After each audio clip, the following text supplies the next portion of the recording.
Back when nothing truly mattered and we hadn't had a clue. We fell in to play the game. Nothing would ever be the same. There were times when there was laughter. There were times when there was joy.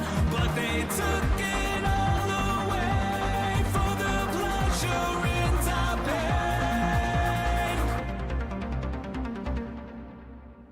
Welcome to our whole world. Shine a light on everything. Please don't be scared for what we made. Welcome to our whole world. All that I tried to hide away from the scars we made. This is your chance to understand we did not design this plan that was built for you. There's nothing you can do. This is my warning, this is your sign that you can't go run and hide. We will fight for you. You know it to be true.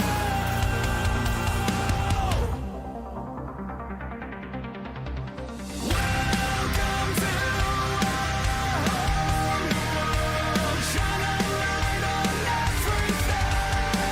Please don't be scared for what we made. Welcome to our whole world. All that I tried to hide away from the scars we made. From the scars we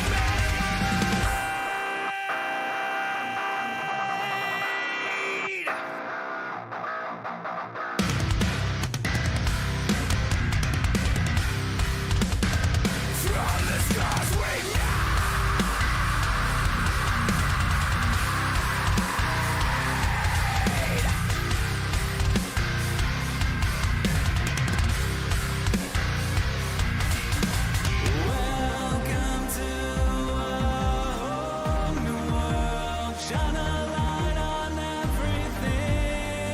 Please don't be scared for what we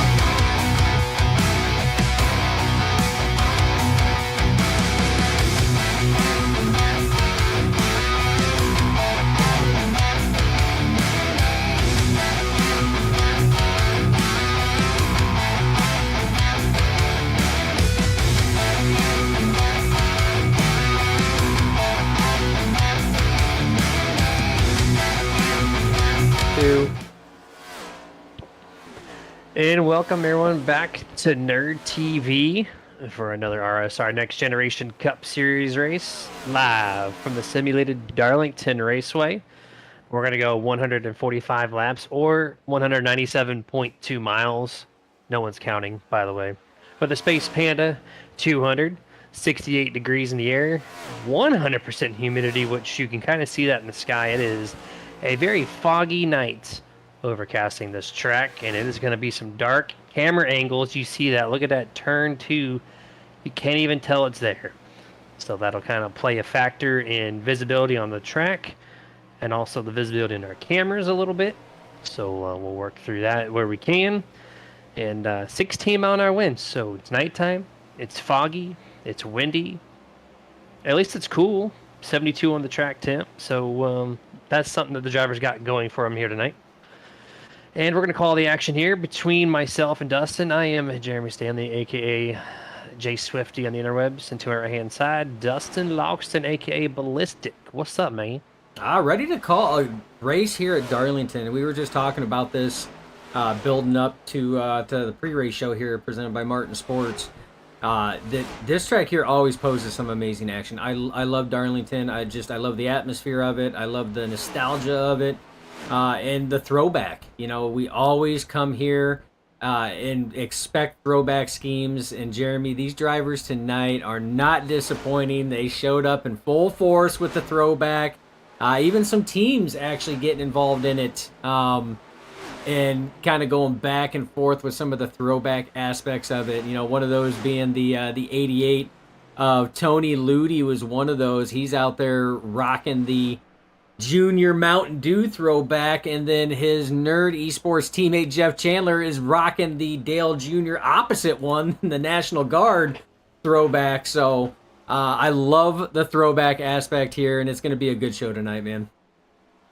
Looking forward to it. Every time we have a throwback race, we always like to try to pick out those paint schemes, which we'll have plenty of time to do that with our 33 driver count here this evening. We got to go over the playoffs, Dustin. It is playoff season. The top 8 are set for this playoff run. Nate Campbell, Ryan Bean, Harold Watkins, Adam Boughton, which, by the way, he has switched to the 94 for Revolution Racing, so that's a notation there. Richie Coy in 5th, Kevin Ruff, Robert Fitzpatrick Jr., and Anthony Ludi. That's your top 8. We'll kind of cycle through there as the race progresses and see if we can't keep up with that. But there's your Rusty Walls throwback, which this is not a new one. We've seen this for about a month now. Still loving it on the track, but I think that's your favorite, Dustin. Am I correct on that assumption? It's tough, man. I love the Rusty one, but like you said, that's not. We've already seen that one, but it's still a beautiful car nonetheless. I'm not gonna rip on Nolan Potter for that one there, but I like the junior throwback ones, just not only for the aspect I'm a junior fan, but I love the way that both Ludi and Chandler decided to do the opposite schemes for the throwback. Thought that was actually a pretty cool touch. But this one here. It's not one you see very often. You know, there's certain ones from this era that I love seeing. You know, Tony Stewart had it, obviously, with the Peanuts there, with the Charlie Brown. I loved Jeff Gordon's Jurassic Park scheme that he had as well. I love seeing that one out there. I mean, this era, as far as the special paint jobs that they had, that, you know, teams worked with, was always good. I mean, Strogeny definitely has a winner on that one there. He's definitely ranking right up that. 100% there, and I got a smile on my face. I am watching Turn 2 exit. You said that was the money camera. You ain't wrong, dude. By the time you had that minute-long stint of talking about the schemes, I seen 6 cars not even hit the wall, they slammed it. Pancaking, man. I told you, pancaking. Yeah, I thought it was going to be scratches, but no, Turn 2, that's... Whoever's cooking some pancakes tonight's got their job filled out for them. There's going to be a lot of served pancakes here this evening. Oh, yeah. Oh, and, yeah. For sure. A good thing I'm not the chef or the cook tonight trying to do that. 145 laps here. Let these guys do it. All right, man. We're going to get our cameras off and go full screen here for qualifying. And it looks like the qualifying winner the name rather, Nolan Potter in the 34. Pop Tarts, Rusty Walls throwback here. He's going to exit pit road. Remember, 2 laps, 5 minutes to get the job done here in qualifying.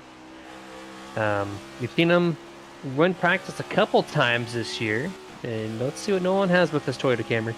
Yeah, before we get started on that, Doyle Lawrence already lighting up the chat. Says, hello, Nerditudes crew. How's it going, Doyle?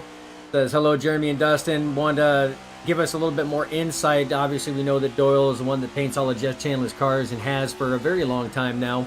But that is Dale Jr.'s Kentucky 2013 pole-winning scheme that Chandler is running tonight. And Michelle Rittenberry hitting it already, saying, hey, Dustin and Jeremy and everyone else. Glad to have you guys on board. Light up the chats. We love bringing you guys in. It's going to be a fun-filled one tonight. But we are underway right now, Jeremy, and no surprise, we know what the line is here. It's that Earnhardt line, that Petty line, that Larson line, whatever line you want to do it that the drivers run there. That's pretty much the normal line here that every driver runs. Turn 3 and 4, you'll see it go down low, drift it up high, do that diamond effect. We'll bring it right back down. So it is very reminiscent to what we expect at this track here, Jeremy. Yeah, I just did a race here the other day in the Xfinity car on Sunday, and if you It's so easy to ruin your tires here. I talked to our team member, TJ Bartell, and he was telling me the tire wear he can make tires on the full field run, which is about 45 to 50 laps that they're guessing on. But he's not confident the rest of the field can. And when you drive this track, you said you're on the high line, which is correct. But if you're going to run the top of 3 and 4, you eat up tires so much more than what you do on the bottom, slowing it down. So you might see half the field run the bottom just for tire conservation, and then maybe get back at it, or vice versa. If there's someone maybe in 10th trying to gain a few spots, they're going to try to work the top a little bit more for that early speed. But there is a very, very fine line when it comes to speed and tire wear here at Darlington.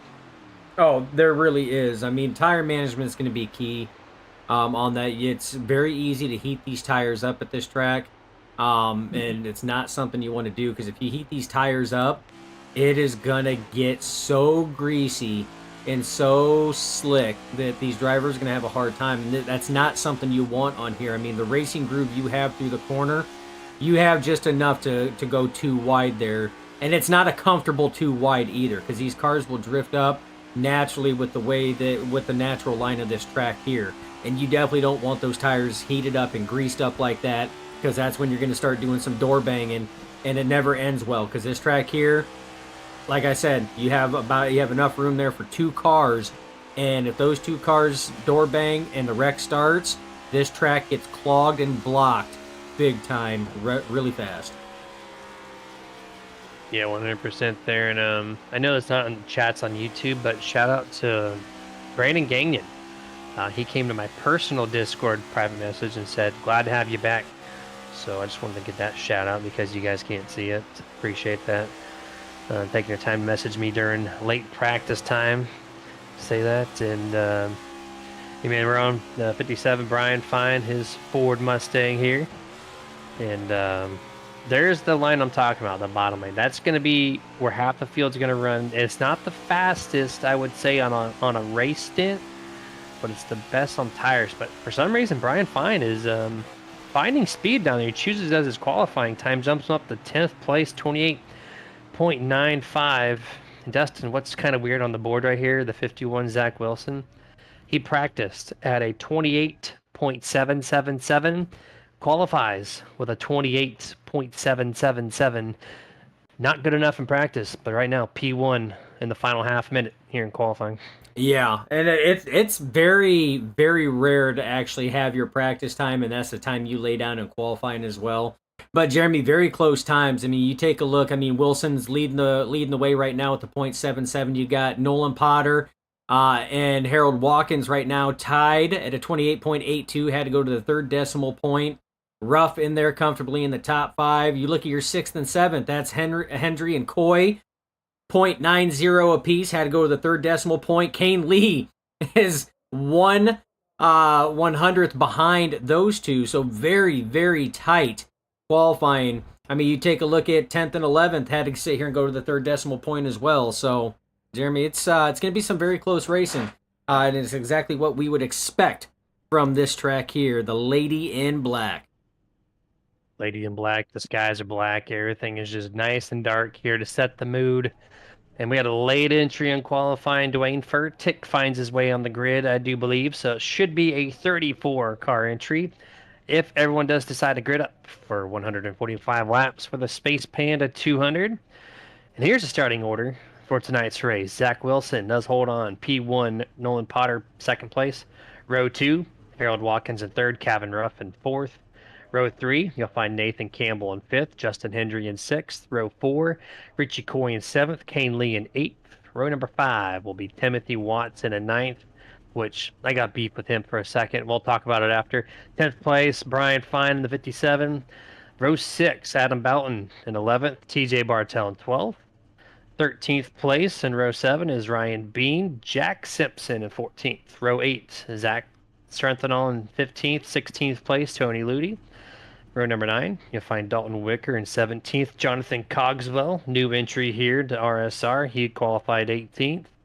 Michael Carter, 19th. Gino Mero rounds out the top 20. 21st on back. Christopher James, Caleb Sheets, That's row 11. Row 12, Bob Fitzpatrick, Gage Wenzel. Row 13th, Travis Drogeny, Alexander Hodge. Row 14, Jerry Culver, Corey Dent. Everybody else selected to not post time. So Jeff Chandler in 29th, Brandon Gagnon 30th, 31st, Scott Shive, 32nd, Dwayne Furtick, 33rd, Robert Fitzpatrick, and Max Cost will be the last car. 34 entries if they all grid, like I said. And it should round it out. Dustin's going to fly his drone, maybe back around to look over the field and a little bit of an aerial view. And you can see how foggy it is. You can not see anything past turn 1. So drivers out there work cut out tonight. Yeah, they really do. But like I said, you got plenty of laps on this one here. It's this track. It is a very rhythmatic track. You have to get into a rhythm, which a lot of times is very, very tough when you go to get into a rhythm at this track here, because right when you get into a rhythm, you're too wide. You're battling. You got a driver, putting pressure on your rear bumper. There's a lot that goes into it. If a driver can get into a rhythm, though, those are usually the drivers that are going to conserve and save those tires. You can see how dark that track is, Jeremy. If it wasn't for the headlights on that iRacing official pace car leading the way, you might lose track of some of these cars. So this is a pretty full field right now. 34 drivers set to take battle at the Lady in Black, Jeremy, and who's going to win? Is it going to be the drivers? Is it going to be the track? We're going to find out in 145 laps, my friend. 45 to 50 laps is your fuel stint. Tires may or may not make the distance. Pace car is down. 51, Zach Wilson ready at the go. We're going to see what this restart looks like. Could be chaotic. Could be nothing. We're going to find out. They're in the Geico restart zone. Green flag is out. Space Panda 200 is officially underway here. He cannot break free of Nolan Potter getting to turn number 1, at least on the straightaway portion. This should work out for the bottom lane in the first set of corners. Then it becomes top versus bottom from that point forward. Single file top 7 or 8 here, 2 wide. Who's going to be the first pancake? It looks like everyone stays clean for the most part here off of turn 2, getting to turn 3. Race leaders side by side. We're starting to see some 3 wide, I think, a little bit here in the back. There it goes. 81 files in, 2 wide. Alexander Hodge in the top there is going to clear the 81. And that's your first lap at Darlington. Yeah, and the any restart is going to be so vital here, and that was a hairy moment there for the 81 of Shive as he was 3 wide down on the apron, not where you want to be. And there's some of those pancakes we were talking about. Those aren't stripes, Jeremy. Those are flapjacks, man. They are pancaking that wall hardcore. But again, it's 2 wide racing. Nice. Oh, Alexander Hodge with that wall pancake already. And these drivers, again, they're just trying to get set in, Jeremy. We're only on lap 3. These guys are still 2 wide, trying to file in, trying to find their spots just so they can get going. But it's not easy, Jeremy. Like I said, it's essentially a 2-line racetrack through the corner, because that's about all you can do. If you go 3 wide, 98% of the time it does not fare out very well for the drivers. Yeah, 100% there. 21, Christopher James, the first one to serve the biggest flapjack on lap 1, turn 4 exit to smash that thing in there, or lap 2 rather. But he continues to run kind of strong, of course. These bodies, carbon composite, a little bit better than just standard sheet metal. A little pass here from the good boy to the camera. That's your 45, Nathan Campbell, of course, top of the board in points, earning a lot of wins, a lot of points in the regular season. You see the top 15, almost top 20, really single filed out early on here. Great to see that. To get some green flag laps in here. And Dustin, I said I had beef with one car in particular, the 43, Timothy Watson. There's a little segment that's not really named or anything, but if you make a paint job flaw, oh, there's a pancake from the 81. Sim stamped over the custom number. I have to call it out. It's not a template issue this time. It's a number issue. Timothy Watson, you're being called down to the Nerd Wraps hauler. You need to get that thing fixed, sir. Yeah, man. See, that's why we love having a painter up here, because you know what? From one painter to another, you will call them out on that. And it's not to sit here and poke fun though, but it's to make them better and make them shine more. for the same reason why you and I have known each other for so many years, my friend, and you will sit here and point out something that I have done wrong or could have, could do better. And it's like, all right, you know what? You're right. You're right. When you're right, you're right. Sometimes it is what it is. What the kids say these days. Looking on board. Here's the 81. He got a nice big flapjack a couple laps prior. Oh, more. Ooh, Okay, that's ooh. the second one there. You can't fill up on carbs too much. You're going to slow the thing down if you have too many pancakes. So just kind of keep notation of that. There's the 14. Peanuts, Tony Stewart throwback there. And picking up a little bit more. Speaking of Peak, that's a Peak-sponsored car here. Chevrolet Camaro, 71. Gino Mero, side-by-side. Still holds side-by-side off of turn 2 there. Ooh, man, he just barely No threaded way. that thing back in there. Oh my, you cannot get any closer than that, but doesn't lose anything, still maintaining right now with the 36 of Gage Wenzel. And Jeremy, I'm going to sit here and do a call out. I dabble in painting, not as much as you, but I'm going to call out Adam Boughton here. This is a beautiful throwback scheme, with the exception of the DEI stripes, and only one stripe wraps around the back and the other two stop right on the quarter panel there. But overall, I will say this is a beautiful one. If that is the only flaw that's there, and then he only has two wrapping around the front instead of three. No. Hold on, we got a wreck on the front. Big wreck. 43, Timothy Watson gets hooked in the right rear. Spins him out into the outside wall. You saw the 99 get collected there. Well, 85. I call it 99 for obvious reasons. But multi-car wreck here on lap number 9, coming to lap 10 for these guys that were involved. In about 4 or 5 cars in total here. We're going to kick over to the, Nerd TV replay. And here's the 85. Right up to the outside. The 43 just closes the door on him.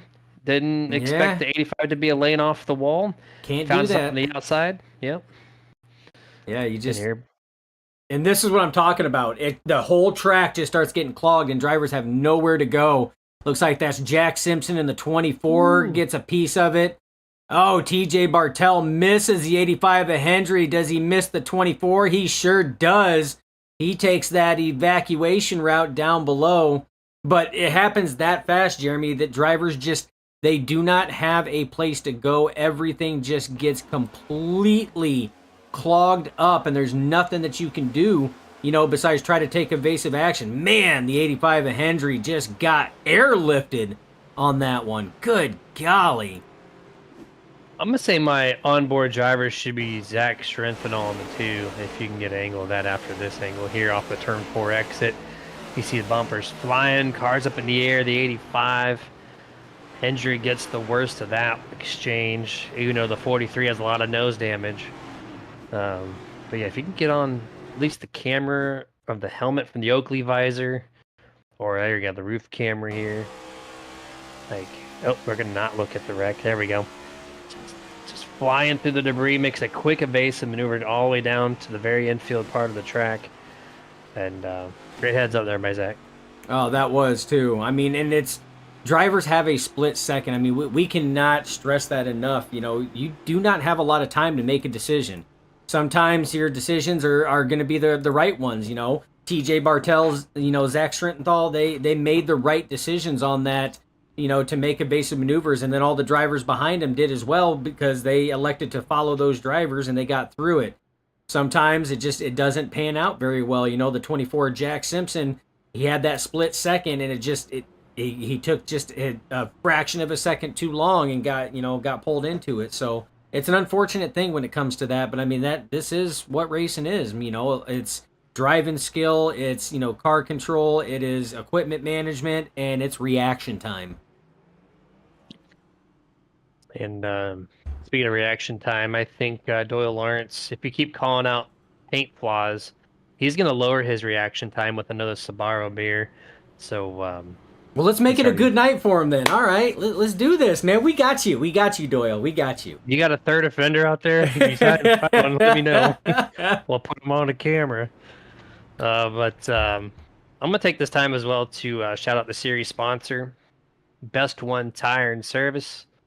They do this every single Tuesday night for us at RSR Next Generation Cup Series, and If you're looking for a one-stop tire and automotive repair shop, Best One Tire and Service helps you get your new tires, all your tire repairs and auto service you need from the people you can definitely trust. So check out where they are nearest to you by visiting bestonetire.com today.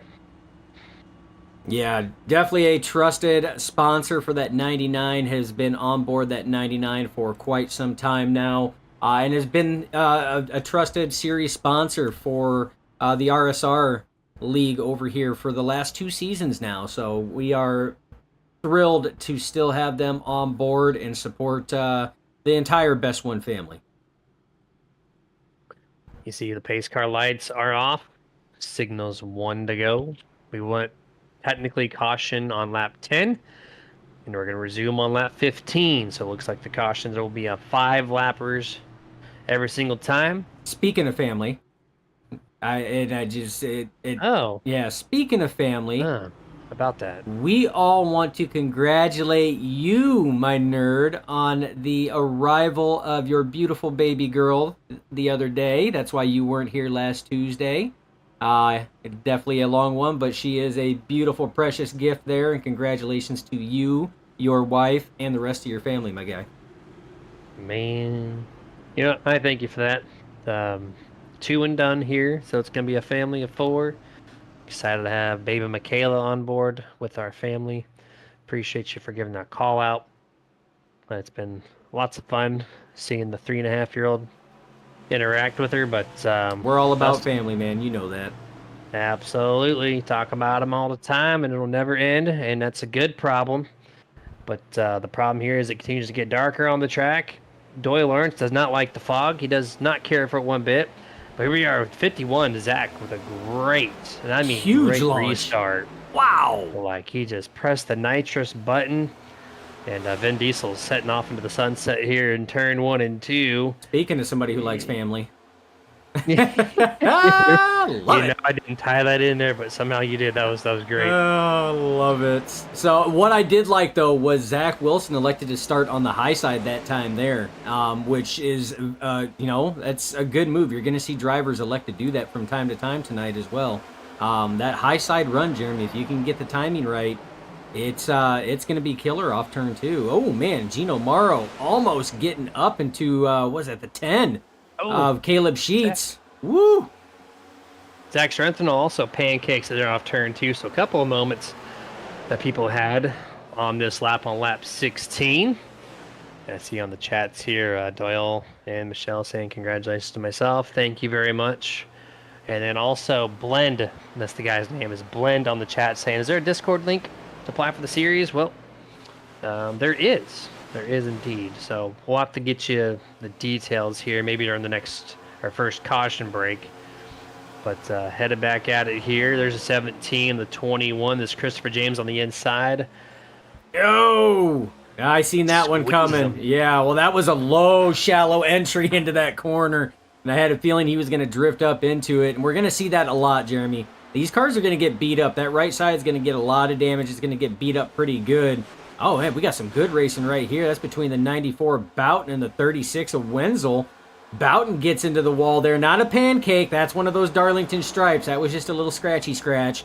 Just shaving that sheet metal back a little bit, make him a little bit more aerodynamic. But, yeah, this is what we're talking about, though. If these drivers can get in a solid line like you see a lot of the drivers here, I mean, pretty much your top 11, top 12 are all pretty much in a straight line. And then pick and choose when you're going to make your passes. That's when it's, Schrinthal again off of the corner there. Man, he is struggling with that turn 2 exit. Toyota Camry's not having a good night. The second place car, Nathan Campbell, also pancaked at the same exact time you called Strenthal out. So he's continued to run in second place, but had a decent hit off turn 2 last period. Man, if we had a moment of replay for every person that's bounced off the wall, we would not see a live camera shot on this race ever. There's just so many cars hitting this wall right now. Even with the cooler, there's another one. That's the trifecta. That's the 81's third time. Scott Shive, welcome to the league. You're flattening that car out so much. It's a low-carb pancake for you right now. Oh, it is, and like I said, it's the trouble area seems to be that turn two, which is usually one of the areas that is a very troublesome spot. You carry so much speed through turns 1 and 2 there that you don't realize how fast that wall sneaks up on you. See a little bit of a scrape there, and it does. It will come up and jut out at you very fast. Turn 4 is another trouble area, but this one here for a different reason, Jeremy. This track is egg-shaped. All because they didn't want to cut into the lake that is off there. It's actually a pond. It's a fishing pond, and they didn't want to cut into it, so they just kind of shortened turns 3 and 4 down. So it's a very tighter corner going through 3 and 4, which is why when you come off of turn 4 there, you also struggle there. 81 again into that turn 2 wall, Jeremy. Yeah, it's the fourth time I've at least seen it with my eyes, and he's struggling. Tight race car, I would say. Either he can't turn the wheel because he's really loose, or he just can't turn at all, and the thing's plowing tight. Either way, he is finding the outside wall. And speaking of egg-shaped tracks, Dustin, next week we're going to the other side of the globe. Twin Ring Motegi on their egg-shaped track. So it'll be back-to-back egg shapes here for the RSR Next Generation Cup Series. So that'll be kind of fun to watch. Yeah, you know what? Not a lot of leagues will sit here and do something like that. I like it. I do. Throw a little change in there. Change it up a little bit. A lot of drivers will run the same thing, so it's always fun to see new things take effect like that. NASCAR's tried it and everything else. They did it with the Coliseum. Some people liked it, some people didn't. I was one that did not like it, but I know that there are drivers out there that did like it. You and I had talked about it. I felt that would have been a good one just for a one-off exhibition. But again, NASCAR, not afraid to try something different. Now we're going to try something else different. We're going to Bowman Gray for that. So I love it when iRacing leagues, like, the admins over here at RSR are willing to go out there and say, you know what, let's try something. Let's see if it works. Let's throw it at the wall, see what sticks. Dustin, I know the racing at Bowman Gray is not going to be the best because it's very similar in size compared to the for sure. LA Coliseum. But you know what my favorite part about it is? The suspense is killing me. I'm sure you're dying. NASCAR and iRacing such have a very tight relationship. Anytime the Cup Series goes anywhere, they make sure the track is on the surface. And I don't know how we don't have Bowman Gray on iRacing up to this point, but every time I see it on the schedule, I know we're going to get that track. So next year, I expect Bowman Gray to be on iRacing for us to run before the actual race is held February 2nd. So that's what I'm looking forward to the most, really. Yeah, you're not wrong. I mean, I do like that. But you know what? You're talking about tracks being added. iRacing, I'm still telling you, give us 8 Bowl, man. Just give us 8 Bowl. I love that track. I mean, they brought back what was the Coca-Cola Super Speedway, now the iRacing Super Speedway. Just give us 8 Bowl. That was such a fun Super Speedway to run. And if you guys are watching and don't know what that is, look it up on YouTube. It's the predecessor of iRacing's Inter 2003. And it was a generic track that was provided probably 2.5 to 3 miles in length, figure 8 track. Did not intersect. It went above and below at the intersection. So lots of fun, high banks, great times. I see Tomato Tom on the chat saying, let's go Brandon Bodine 83. Keep it clean with the broom in P30. Brandon Bodine. So, yeah. All right, he's got a new nickname now, Brandon Bodine. He's evolving that name. I love it.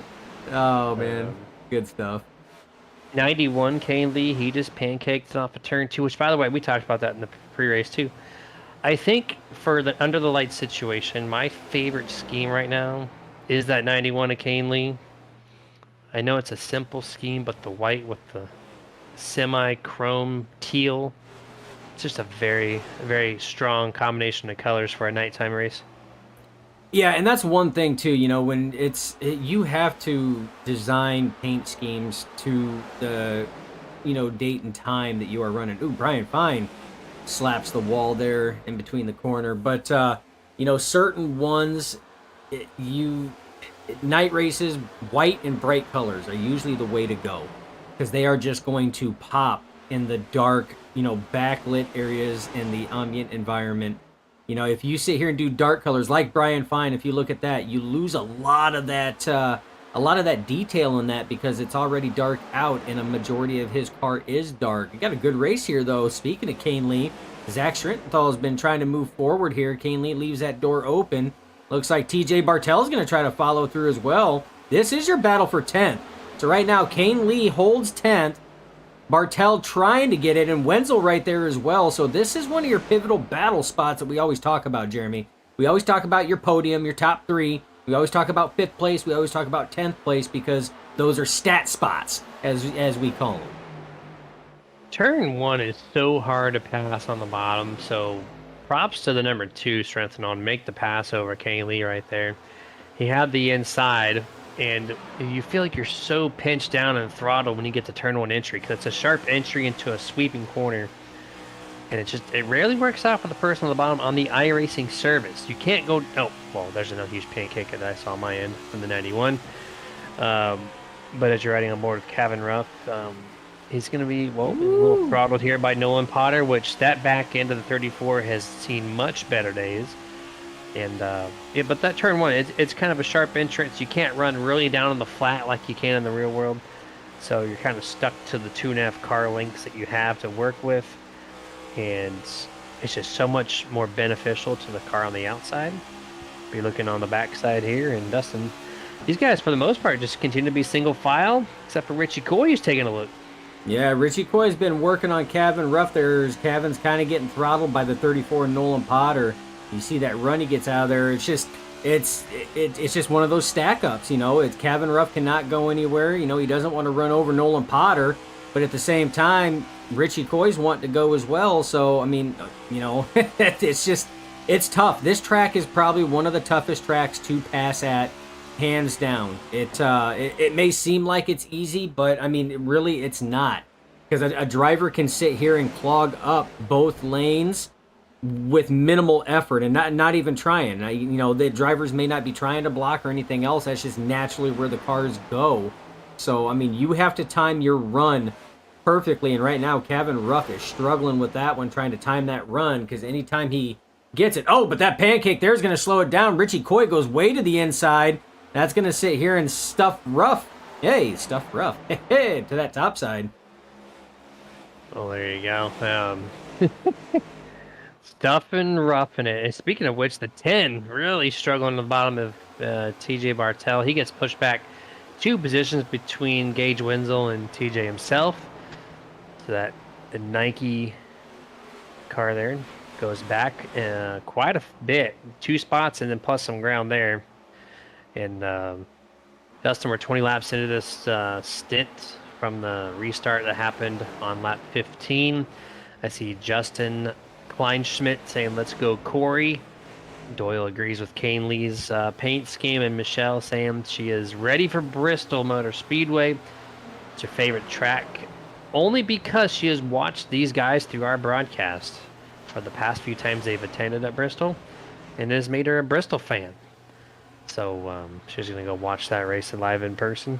But I'm gonna take it over to our first commercial break here. We're halfway into this field run, so we'll be right back in probably 3 to 4 laps.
And back to full screen here as we're continuing on lap 45, headed to lap 46, and some cars have already made their way down pit road. Probably 5 or 6 of them at this point. Last one to call it out, 21, Christopher James. He was coming down. At least he was calling the 16 down. I don't think he realized he's driving the 21 tonight, but we'll let that slide. And, oh, I see 57 hitting the wall. You're looking at 99, Kevin Ruff. He's passing the 51, Zach Wilson, now second place, as the 45, Nathan Campbell spent almost the entire fuel run working his way, saving those tires, and that good boy Camry, well, it's a good boy being back in P1 once more. Yeah, I would definitely say that the driving style suits the long run for Nathan Campbell in the 45 and the 99 of Kevin Ruff, because he started up there, right in the top 10. Oh, man. Wow. That couldn't have got any closer. And I see that Doyle Lawrence had mentioned trouser chili. That was definitely a trouser chili moment right there for Kevin Ruff and probably Nathan Campbell, because that was close as those two come down pit road. But what I was saying was those drivers are probably more set for that long run. They save their tires. They're probably going to come on stronger on that longer side. But before we went to commercial break, Michelle, I knew there was a reason why I liked you, because I am also a huge Bristol fan. I love watching it, and that was actually the track that I got my first ever win on this service was at Bristol. I love that facility.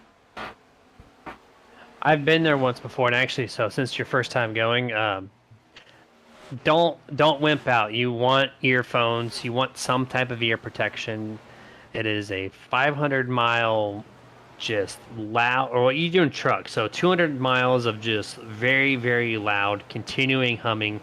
You can't talk to the person next to you. You have to, conversate like you're speaking another language to somebody else, and you have to translate it through the phone. Like, you just have to do it that way. It's so difficult.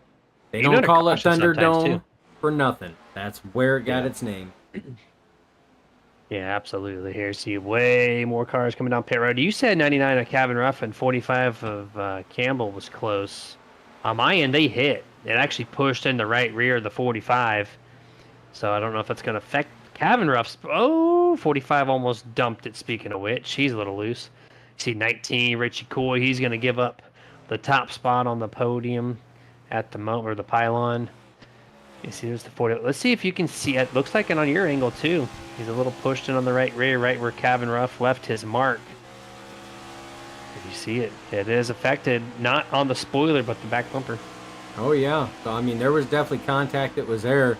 Definitely a scary moment. So, yes, Doyle, definitely a trouser chili moment there. Because that could have been, Nathan Campbell could have been completely wiped out on that one.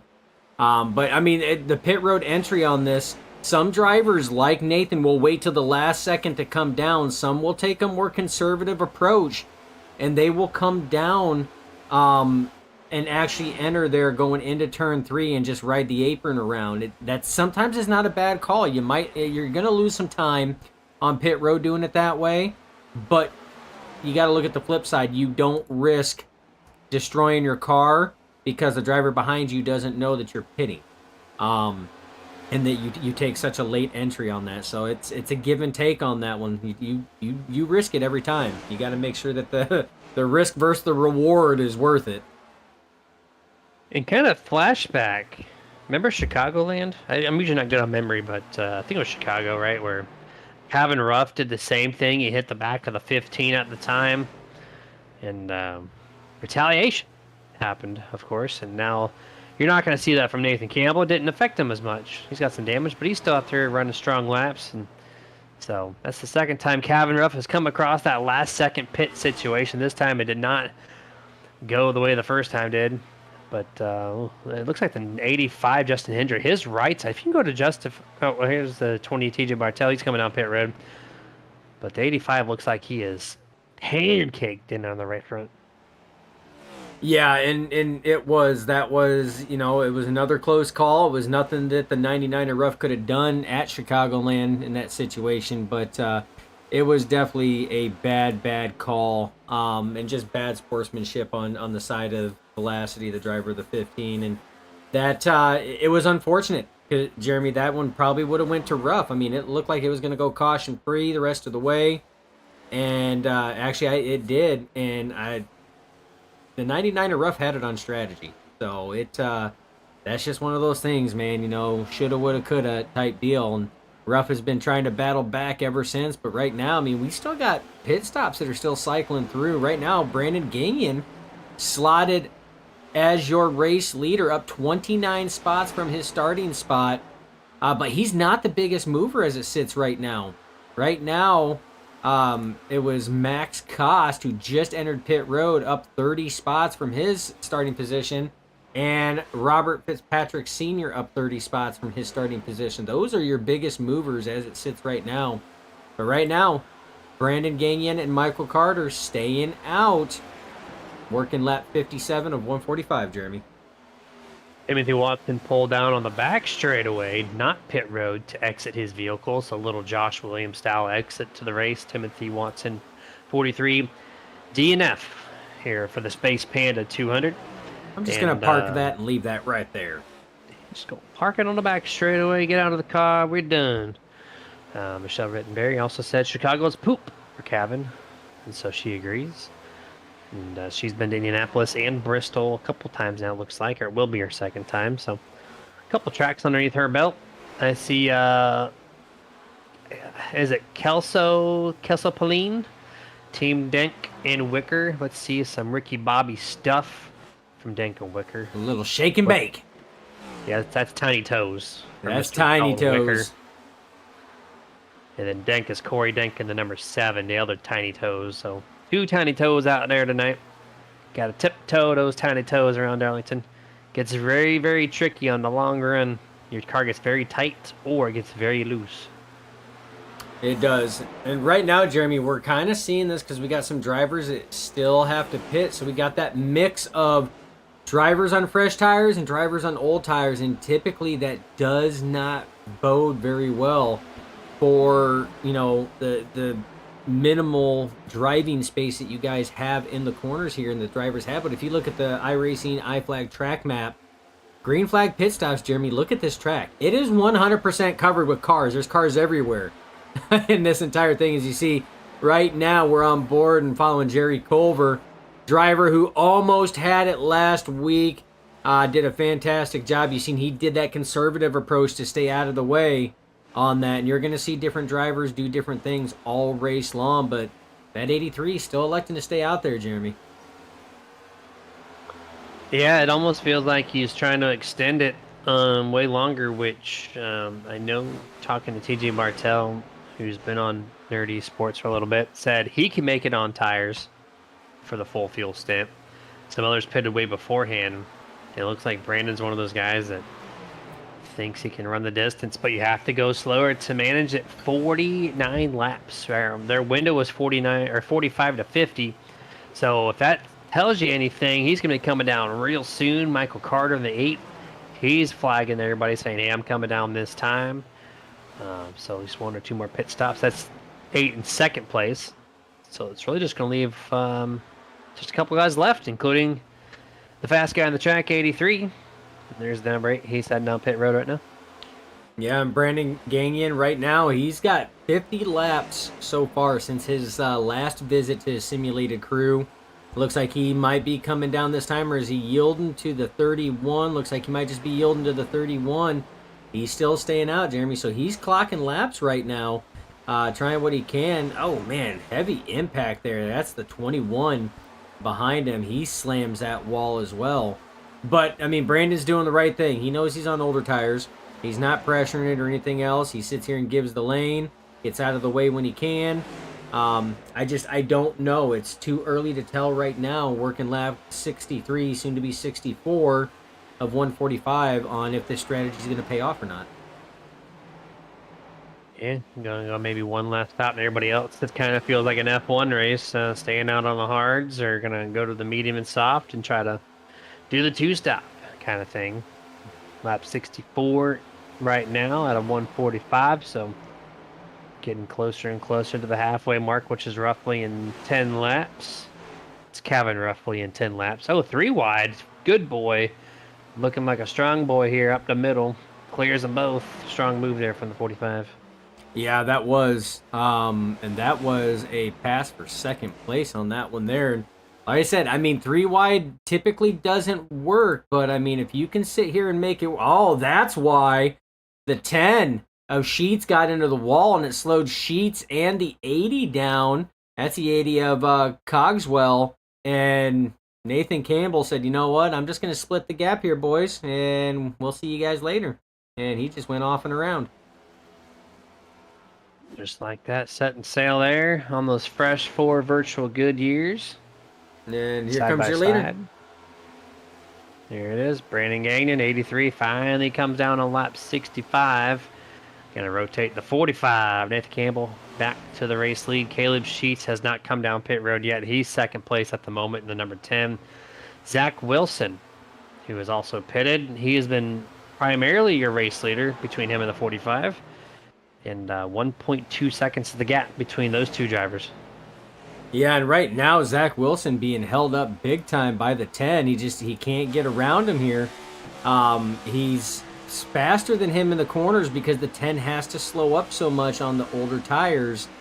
But he's able to maintain speed down the straightaway. And oh, right there he goes. There's that slip up into the wall. And he's still fighting back though, Jeremy. I mean, this is a good battle here, but the 10's just not going to be able to maintain. There's just no way with the older tires there. No, not at all. One of the fastest drivers in the session versus the guy who's got really, really aged tires, and there's no contest whatsoever to be had. Clears him like he's sitting still. And now a little bit of clean air to the nose of the 51 Ford Mustang. Team Watson Racing Setups driver Zach Wilson. And looking now at the 19 Richie, 36 gauge Wenzel bounces off the wall, which can or cannot help you depending on how you use that feature. And iRacing, I will not go any more detail than that, but I see the 23, Harold Watkins right in the middle here. Richie trying to do some moves in this Ford Mustang. Yeah, he's been working on the back bumper. It looks like both the 23 and the 19 got a little loose, Jeremy. But he's been working on the back bumper of Harold Watkins now since they met up with each other at after the green flag pit stop. So those drivers still trying everything they can, Jeremy. But why don't you take this time? Green flag pit stops are down. Everybody's come in. I want you to take us through our Waterford Concepts top 10 recap. Sounds like a groovy idea to me. 45, Nathan Campbell right now. P1 started 5th. He's up 5 spots, of course, and not looking back. He already gapped the 51 by 2 seconds. Kept a very clean car. Maybe once or twice he's hit the outside wall, but outside of that, good job so far from the 45. Second place, Zach Wilson started this race P1, only dropped to 2nd. He's got a challenge here coming up. It looks like Kevin Ruff right on the back bumper. So he's actually going to look for second place at the moment. And we're going to have a swap. Well, their guys are running really close at the bottom of the track. Let's see if we keep them on camera. Drag race to the line. Zach Wilson still gets second place. So nonetheless, very solid run here for Zach tonight. Third place, now second, now contact. Now roughing him up. Kevin Ruff. No! Oh, there we go. There's your concept top 10 recap. It's going to recap the 99. Oh, no. Oh, no. The Lowe's throwback 63 max cost, new to the league. Just with the Tubestone pile driver to Kevin Ruff. Dustin second caution. And it happened for the first time ever on the Waterford Concepts top 10 recap. Yeah, and we're going to go back and break this down here. So this racing here, I mean, they were racing hard going down the straightaway. Kevin takes a very shallow entry. He's going to dive it down into the corner here and go below that white. Like his entire car is below the white line, and all that's going to do is just drift him up the track. And unfortunately, the 51 of Zach Wilson is right there. So a little bit of roughing up here, a little bit of bouncing. And it looks like the 51, and we're going to get another angle at this as well, might have come down a little bit and just made contact, and that's what sent it around. But we're going to go back and get another another angle at this here. Our ever so helpful rear or far chase here. We're gonna watch this. So there's the initial contact. You see the 51 goes up. He gets loose after the contact and is trying to save it. You can see he's leaving a little bit of tire mark there. He does come down there after battling that loose car, and just 99 goes around. And then to make things worse, everybody's coming up here, and right there you see Max Kost. He's trying to figure out what it is, bounces off the wall, and it's just a dead heat trajectory right to the 99, just to add insult to injury on that one. Yeah, the Oakley visor camera there from Zach Wilson was kind of like the story. You saw it from the par chase. That looked like it was a pretty good shot of what it was looking like. Now, turn 2, it sharpens up like it does in the entrance of turn 1. So he's got to set up for turn 2 for a little bit, but he gets bumped here. But I feel like he turns down just a little too early comparatively to where the exit of turn 2 is. You see him right there. He's just going to turn the wheel knowing the 99's there. And it was just I'm going to judge turn 2 exit by driving it down just a touch. Or there could have been something more there, who knows? But either way, it is very tricky at Darlington on turn 2 exit to either hit the wall or hit the car. And, I think the choice was quite simple there from Zach. Yeah, that one there does tell a different tale on that one. So like I said, this does drive like a short track a lot of times too, Jeremy. And you know what we always say, that short track mentality breeds short track temper sometimes. So it's tough. Like I said, I mean, Kevin Ruff did take a way shallow entry into that corner. Probably more shallow than I don't know, more than he was expecting. Or maybe he was hoping that it was going to stick with the fresh tires. I don't know. And it did lead to contact, but yeah, it's the tale of the tale, man. I mean, that is the lady in black. It's either the track's going to get you or the racing with other drivers is going to get you every time. Take this time here not to go to commercial break, but I'm going to read off a couple of our partners here. I don't know if we're going to revisit it, but I want to touch on them first. Waterford Concepts LLC is the first one I want to bring up. Leader in engineering, 3D printing, 3D scanning, and composite manufacturing. Focused primarily on automotive, RCN motorsport. Waterford Concepts is your shop to make ideas a reality. Visit them on Facebook at facebook.com/Waterford Concepts. And the other one I really want to touch base on is Victory Fuel. And it's full of electrolytes, absence of caffeine, and low sugar content, which makes it a perfect drink to keep you and your whole family energized. No artificial colors, packed full of daily vitamins, so it's healthy. Everyone in the family can drink it. 3 great flavors from their camp now, as of last month or this month. And so I definitely just recommend heading over to drinkvictory.com, RSR for checkout code. We'll save you 10% off. Yeah, amazing product there for sure on that one. So drivers got the wave around. That's going to put Alexander Hodge as your race leader. He's going to lead the way there. This is going to be interesting, though, to see. We've seen drivers take that high side approach before. On this one, we'll have to see how things go as the green flag flies.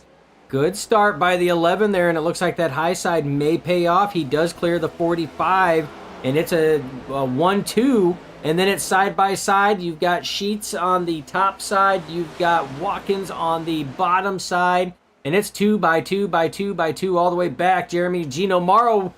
Fitzpatrick Jr. goes around.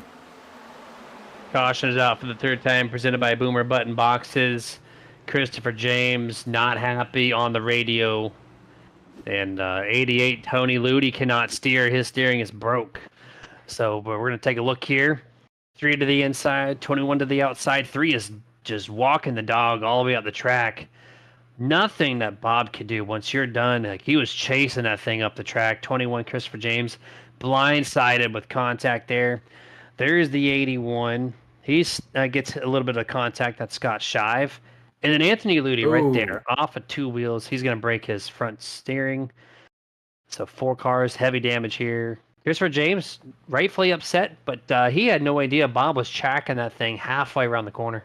Oh, he was, and that's one of those things that was, clearly one that, Fitzpatrick Jr.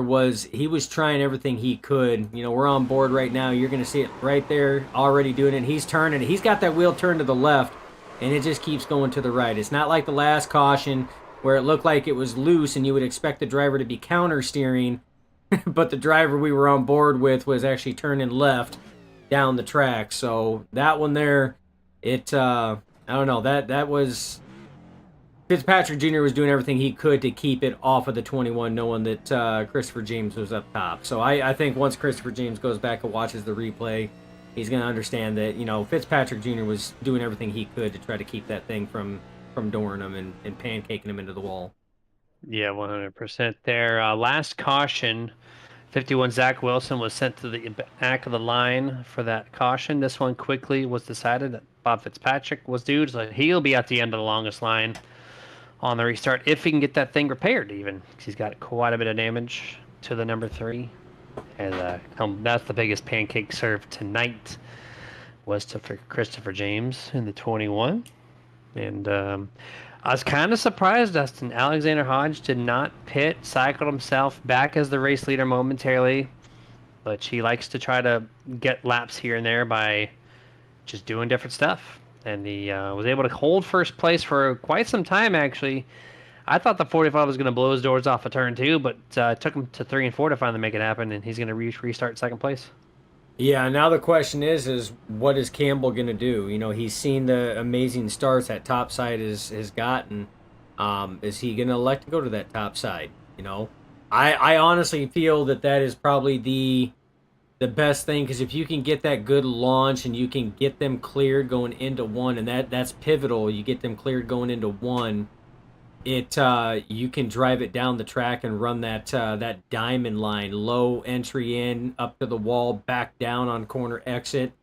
And either way, even if they still have a nose in there, turns 1 and 2, you can run with a lot more throttle in these cars, because that's the wider gapped and wider angled corners. So typically that outside can get a hellacious run off of turn 2. So if he can't clear him before turn 1, he can still get that run on turn 2. So we'll just have to see what Nathan does on this one here. We've seen a lot of drivers elect that top side. As they're going to cross the line here, it's either going to be 1 or 2 to go at the line. 45, 11, 10, 23, 36. Those numbers are your top 5. Pace car lights do turn off. 1 lap to go. Resuming this race on lap 82. We're just a little bit outside the halfway mark here for the Space Panda 200. Speaking of Space Panda, we got just enough time to shout them out. Race sponsor tonight. Relax and unwind after Darlington race with Space Panda's world-class Delta 8 and 9 products. Made in the USA and completely GMO free, Space Panda delivers top quality products with amazing results and effects. Experience ultimate relaxation after a stressful day with Space Panda. That's at spacepandadelta.com. Dustin, we got a half a lap left. The 45 elects take the outside. I think that was overall the best call for the good boy Toyota Camry. You know who would really like to have some Space Panda right now? Mr. Kevin Lee Ruff. Facebook says, had a top 3 speed and I got junked. To say I'm disappointed is an understatement. That is understandable. My guy, I have to have faith in the admins. I'll take a look at it and, see what happens, but it's unfortunate. It seems like every time you have a solid car, you're in the running, something happens. But we're going back to green flag racing here. 45, Nathan Campbell gets a good jump on that one. He's going to clear the 11 of Hodge. Hodge is going to be side by side with Watkins as they go into turn 1. Jeremy, a lot of cars moving and shaking around right now. Ooh, the 11 crosses over, slams the wall. I knew with those old tires. Oh, no. Oh, the 10 Caleb Sheets, new to the league. Gonna slam the inside wall. Pancake spins down below the racing groove. iRacing says no caution. But he's gonna drive back on the surface. Does anything get triggered? No. We're going to stay green here for the Space Panda 200. Jumping back to 4th place, there's the 23 Harold Watkins, who was a little bit in that exchange. Oh no, more contact. Zach Whoa. Trenthal hits the exit. Oh, TJ Bartel way out. Wreck up in turn 3. Oh, Bean saves it. Caution. Oh, there it is. Caution's finally out. And those more cars are wrecking in the back, Dustin. It is a slip and slide back here. Oh, 28 my. was the start of that 4-wide exchange. And Gee, Manetli. All right, we have to go back and take a look. So there were so many close calls on this one. So this was that situation with the 11 putting the block on. You see Watkins, Bean are checking up. Schrententhal goes up. That gets the 10 out of funk because the 36 is checking up, makes slight contact. Again, this is nothing that those drivers could have done. They're trying to check up in a heartbeat. He slams the wall, and that's what sends him around. And look, they're still checking up. Strogeny all into the back of Dank right there. Man. So that was the first incident that started slowing everything up. And then, Jeremy, everything just started going all kinds of crazy. Yeah, I went 4 wide. I'm trying to figure out who was on the far end side of that exchange. Look at the 81 just drives in there deep, hits the brakes. Oh. Scott Shive. Oh, he's gonna hook TJ Bartel on the 20. Okay, this is where the 80 spun. I was trying to figure out how he wrecked, but that's the number 80. Clear as day on your screen. Jonathan Burtick. Cogswell, welcome to the league. Burtick, the 25, he drives down the track. That was just a deep entry by the 81 of Shive into that corner, man. There was no way that he was going to make that. It was not going to happen on that at all. He was going in way too hot, way too shallow. And then we had this situation here with Ryan Bean as well. So this was everything that was happening after the 11. And look at this save. With a little help from his Stealth Motorsports teammate Schrententhal, he sits here and he makes contact. Bean starts spinning. Schrententhal bumps him again, straightens him back out, and they drive off into the sunset. And heavy wall contact, though. Ooh, from Schrententhal. He's got heavy left side damage on that one. Yeah, drove to the inside. Schrententhal turns. I did not even recognize that was Ryan Bean's car. Why is he in a Chevrolet to begin with? But that's a side question there. The 20 side swaps to 81, showing his displeasure right in front of Ryan Bean. Damage to be fixed for a lot of different vehicles on this 4th caution break. Chaos. And we're going to calm down with some Space Panda real quick. We're going to jump to our second commercial break. We'll be right back.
Back to full screen, half a lap left. Going to be restarting on lap 88. Good boy, Nathan Campbell. 45 going to be restarting P1, of course. Outside teammate Harold Watkins. Christopher James has disconnected. Jonathan Cogswell on the 80, who got completely slammed on the outside wall in turn 3, also out for this evening.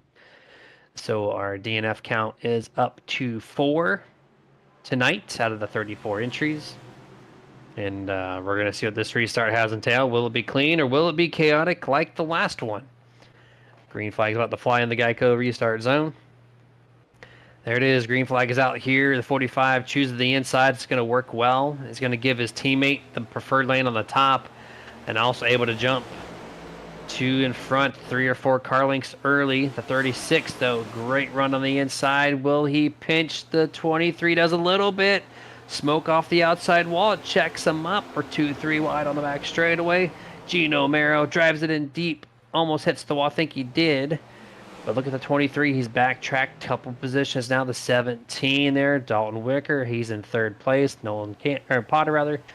Looking underneath his teammate. He cannot do it. Single file top 6.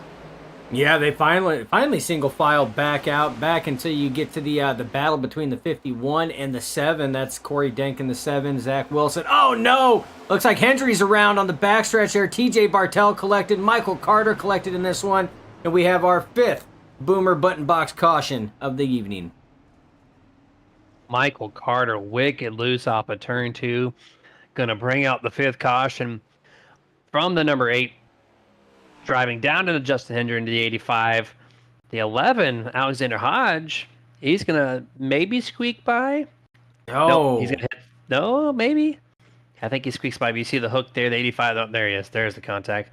TJ Bartell's involved. Right side damage directly to the wheel.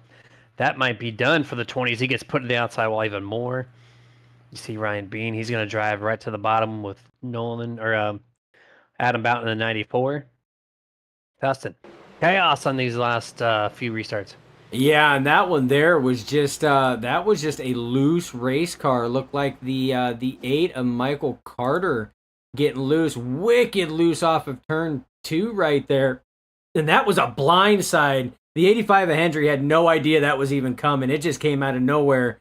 Next thing he was pointing forward. Second later, he was 180 degrees pointing the wrong way. Yeah, that was. I've seen cars get loose. I've not seen a car get that loose on corner exit turn 2. Just heavy. Look at him, just sliding it quickly into the 85. 11, absolutely nowhere to go. See the wreck, decent impact there to the left side of that car. Here comes Bartell with the slam to the outside. Probably gonna be a buzzkill for him the rest of the night. Yeah, that's going to be some that's going to be some heavy damage here for the full speed here. You see all the impact. Man, tough break for a couple drivers here. But I mean, this is, Jeremy, we've talked about it. This is probably one of the toughest tracks to drive for drivers. It's a driver's track. We were talking about it before we even went live tonight. And you said you were kicking yourself in the butt that you didn't catch any officials at Darlington, and I was kind of on the fence because it's a track that I love, but it's a track that I completely suck donkey wang at. You heard it first live here, boys. Yeah, it's not a track that I am very, very skilled at driving, but I love the track. So it's like a love-hate relationship. I keep trying to get better, but you know, it's a driver's track of choice. You know, if the ones that do good here are the ones that like running it, and it's a track that they enjoy running it. The ones that are struggling, this is probably a track when they see this name on that scorecard and on that schedule card, they're kind of like, am I going to be sick that weekend, or how bad's it going to hurt me in the points if I don't show up? Great segue, because I had this keyed up on my end. Points. This is where it gets fun for the round of 8. To open up this thing in Darlington, out of all places. Nathan Campbell, of course, he's P1, no problem. He's going to be on top of the board. Second place in points, Ryan Bean, currently in 20th place with some damage from a couple wrecks prior. He's got some work to do to make up any ground to get back to his teammate. Third place, Harold Watkins, 23. Well, he was in second place, dropped back to 4th on that restart. Got shuffled by Gage Wenzel, put the pressure on him on turn 2. Really close. It was clean, but it was tight. And it put the 23 in a weird predicament to kick him back into 4th. Adam Boughton, 4th place in points. That number 94 now. He is 22nd. involved, I think, in one wreck. Yep. And so he's doing pretty okay in that 94. Well, he was okay. He's 22nd now, but the cars have faster speeds. I imagine to be up there. And 5th place, we're about to go back to restart here, but Richie Coy currently 9th. He's 6th place or 5th place in points, so we'll try to round up the other 3 or 4. When we go back to green flag, hopefully for more than 2 laps. But Dustin, we're going to re-stack him and stack him here. The 45 takes the bottom. Gage Wenzel, who just worked his way to 2nd place. Don't know where this speed came from, but he's from 24th now to 2nd. Yeah, one of your biggest movers, and actually looking through the list, he is the biggest mover at plus 22 from his starting spot. Next closest to him is Travis Strajny, plus 20 from his starting spot. He's currently in 5th. Pace car is off, Jeremy. Nathan Campbell leading him to the Geico restart zone. In the zone now, green flag flies. Campbell with an excellent start right there. He's going to have his choice of lanes going into turn 1.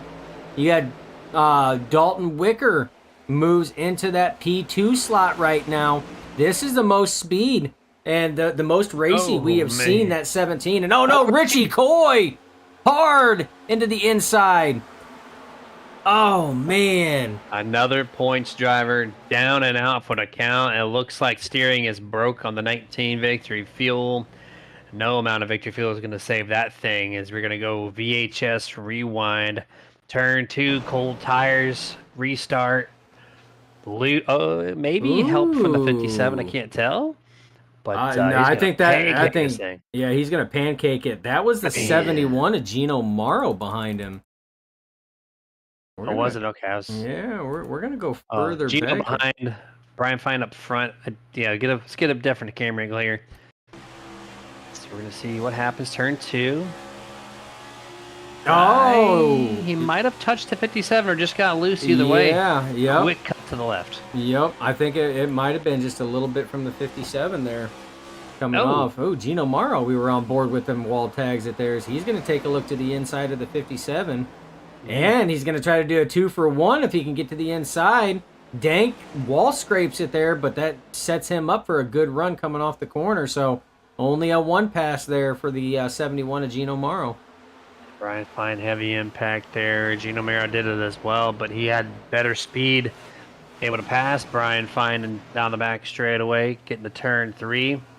More pancake, the 81 again. Man, this guy, Scott Shive, I can almost count on 2 or 3 hands how many times he's hit the outside wall. Continuing to run right up against it.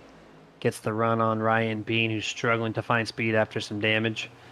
In that 28, remember, he's in a Chevrolet, and he is orange. Completely different look for Mr. Bean. I would say go back to your old stuff, because this new one right now is not good mojo at the moment. No, not working out for him too well, as he's still struggling. Finally gets by the 81 of Shive. As they were door banging down the previous stretch there, just prior to that corner. So hard battling as it sits right now, and still got Gino Morrow and Corey Dank right now battling side by side. A little bit of door touch there going in.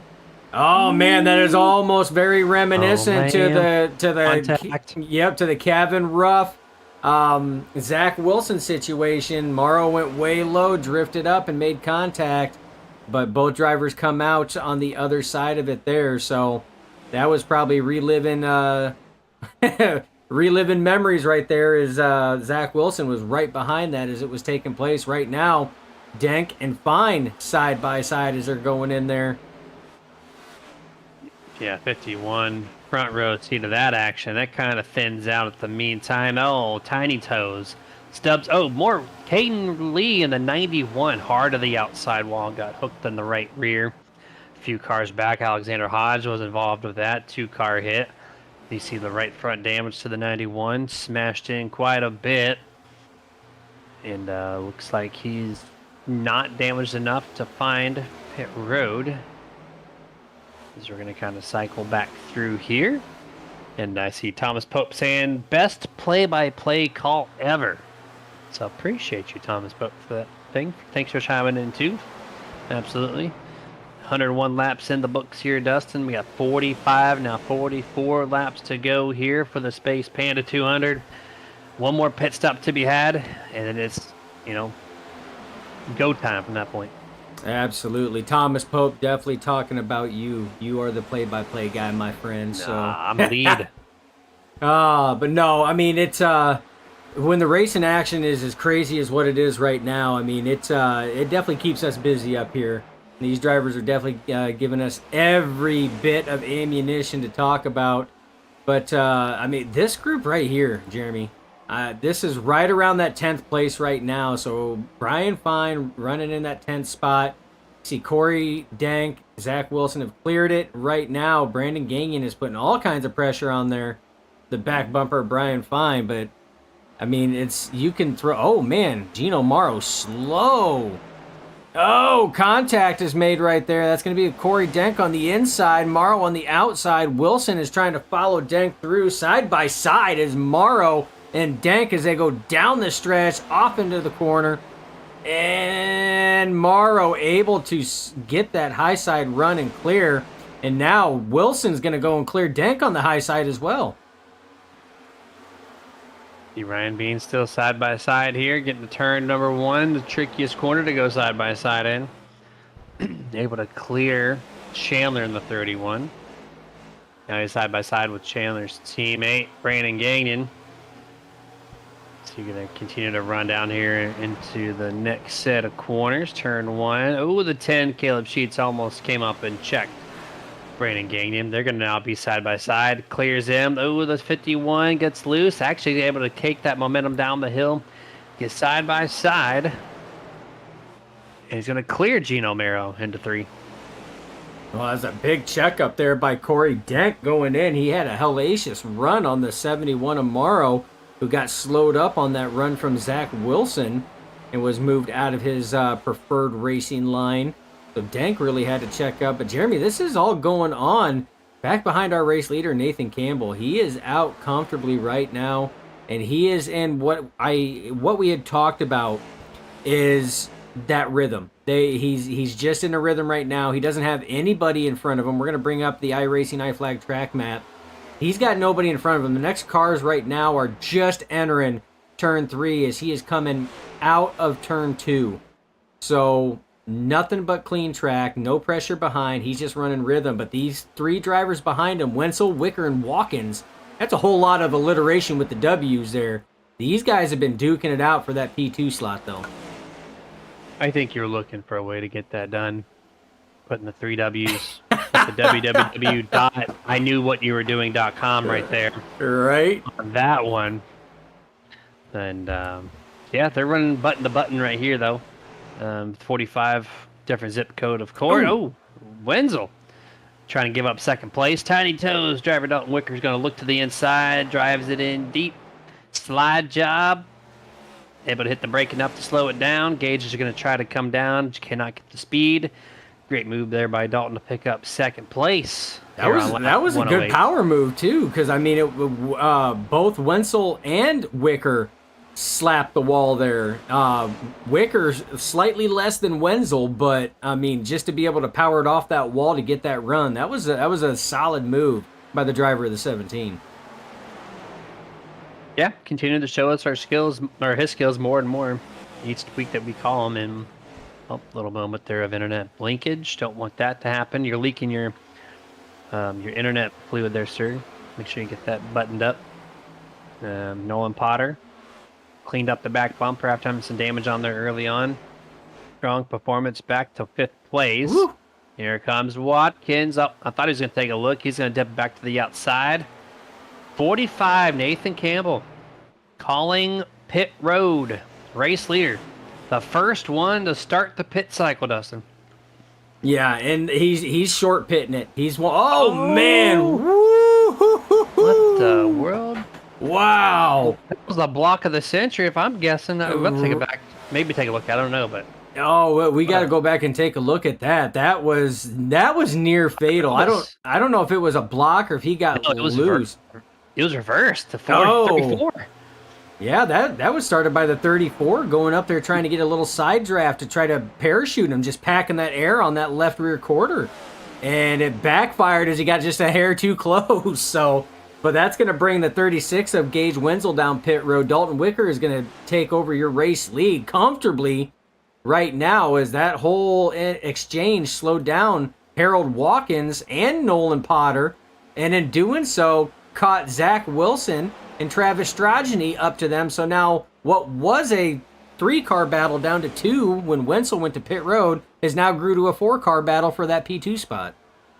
This pit road cycle is so bizarre to me. Dalton Wicker is 17. He's now down pit road. Your top 3 fastest cars on the track are the ones who are going to start the cycle from the top down of the scoring pylon. Short Usually pitting, my it's a man. mix. Short I know pitting. it's short pitting, but like it's a shorter track, and if you get the caution, you're not in a good spot. So it's just, I don't know. It's a weird call. It is. It's a risky call. It really is, especially with the cautions and the way that the Boomer button box cautions have been flying. It's a very risky call, but if it works out for them and they maintain, they're going to be putting down some blistering laps. That if it goes green the rest of the way, they're going to be looking like kings by the time it's done. I just don't know, Jeremy, if it is going to be able to go all the way. These drivers, we've had so many near misses that I've lost digits to count, these near misses with. And at some point in time, Lady Luck is going to turn black just like the lady in black, and it's not going to be good. Dustin, I know we don't have a graphic for it yet, but hashtag we got beef 3181 on the radio, exchanging some very strong words right now. Turn 1 entry, we saw, well, he missed the pit entrance, and it looks like he's going to park the thing. Disconnected for the night, so our 5th or 6th DNF here. I think it's our 6th one of the night. The 81 drove in a very weird line, hit 31, drove back down into him, and Jeff Chandler destroyed the outside wall in turn 2. Sorry, Doyle Lawrence. Jeff Chandler not finishing tonight's race. That's not good, man. That's unfortunate. It's some drivers are struggling at this track, and I know we have just in calling the race, and as broadcasters, we just call what we see and what's going on to all the viewers and fans out there. And I know we have pinged the 81's number a number of times, and wall pancakes. I know there was that one caution. It was a very shallow entry, very hard drive into the corner there that wiped out the 20 of TJ Bartel. It's not making friends out there as it sounds. Jeremy's, oh my, Alexander Hodge slams that wall again going in. His right side is just screaming at him right now. Yeah, a lot of cars, a lot of drivers are saying the same thing. It's just tight on exit. A lot of pancakes. I think our plate is probably up to 100 at this point. If I were to guess a rough number of how many pancakes are in front of me right now. Carbs for years at this point. And kind of filing through here. We got a decent amount of people on pit cycle. Here you see a couple more. 57 Brian Fine, 83 Brandon Gagnon. 2 more down pit road. I think we're going to take this time for our final picture-in-picture here. Let them cycle through the rest of the way. We'll be right back.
Back to full screen here. 17 laps remaining here in the Space Panda 200. Ryan Bean getting some laps led, staying out a little bit longer than everybody else. Leading the way, Tim Caleb Sheets. Same deal. You see, well, Kevin Ruff. He's really slow on the front stretch on the inside. Not sure. Usually that means you missed your pit stop. I'll take it back and see what happened with the 99. And yep, pit stop entrance missed too fast. So it's going to take an extra lap around there. But he's fit 35 laps down. I was just kind of curious as why he's circling the bottom of the track. Going back to the top 5 anyways, Gino Mero staying out. Look at this bundle here from Gino Mero. A little 5-car gaggle. He's going to get passed by everyone with fresh tires, sitting still. There goes 3 cars and 3 and 4 alone. Single file momentarily. 15 now. Laps to go. Yeah, 15 laps to go. And Jeremy, this is where it gets hairy. Like you said, you know, you have old tires versus new tires. You got drivers that are trying to stretch it. And I don't know if some of these drivers, I don't know if they can make it or not. I mean, Bean has only been out there for 41 laps, 14 laps to go. I don't think he can make it. The longest driver we seen stretch it was Brandon Gagnon, and he stretched it, I think, 52 laps. But that's going to put Ryan Bean at 55 laps on there. That is quite a stretch. So your top 3 right now, which is Bean, Sheets, Morrow, and Hodge, they're I don't see them being able to make it unless they are some type of freaking wizards at saving fuel to be able to make that run. But that 45 to 50 was the estimated window, and we have seen a couple drivers push it, but it's only been a couple laps past. 55 seems like a pretty big stretch. Yeah, I mean, he's out there doing it. He's either praying for a caution and knows he has to pit, or he might know something we don't. I know it from our teammate TJ Bartel, who has recently retired from this race. He said 45 to 50 laps right now. Ryan Bean is on that mark. So he'll need to either come down, or he's going to stretch it out an additional X amount of laps. Stays out this time around on the back straightaway now. We got a couple more cars on pit road, at least one. And it looks like Burtick, Dwayne, in the 25. He's down for his final stop tonight. Yeah, and right now it's your top 5 have stayed out. So that's going to be Bean, Sheets, Morrow, Hodge, and Fitzpatrick Jr. Nathan Campbell going to be the first one out there with fresh tires trying to chase him down. And Jeremy, they've been putting down some blistering laps. So, I mean, as it says, Zach Schrenthal still out there as well. We know that he has a very heavily damaged car. That come from that stack-up incident right around laps 75, 80, right around there, where it also involved Bean, and he pancaked that inside wall. And as we were talking about it, Jeremy, Gino Morrow coming down pit road. He's at the service of his crew right now. So that leaves 4 drivers out there trying to see if they can stretch it, seeing what they can't do. But Jeremy, I'm going to be very surprised if one of them can do it. I will be forever shocked on that one there, because that's going to be a pretty outrageous stretch. Yeah, I would have to do a inspection of the 28 if we can do that. Gonna pull some Harry Hog crap from Days of Thunder to, bigger fuel line to hold an extra gallon of fuel. Basically, right? Something that's not really picked up on. He's figuring it out right now as we're getting closer and closer. 8 laps to go this time by as he gets through turn 4. See Gage Wenzel, he's right behind him with Zach Wilson, 2 of the faster cars here tonight during this entire race. Ryan Bean, Alexander Hodge, Bob Fitzpatrick. Those 3 names have stayed out. Nathan Campbell in 4th. There's your second place car, number 11. Contact, 51.36 on the front straightaway. Looks like 51's going to be able to clear him into turn 1. And Dustin, I want to go back over the points. We went over the top 5. And since then, Richie Coy has wrecked. So the names in the top 8 in points that have wrecked at least once is Ryan Bean, Adam Boughton, Richie Coy, Calvin Ruff, Anthony Ludi. Out of those names, Anthony Ludi is out. Richie Coy is out. Slow ones are Ryan Bean and Adam Boughton. And then Robert Fitzpatrick Jr. in the 12. Actually, no, he's right there. Okay, he's 24th, 10 laps down. So he's also greatly affected. So it's just only a couple names in the top 8 that have had a clean race. Everybody else is not liking the round of 8 so far.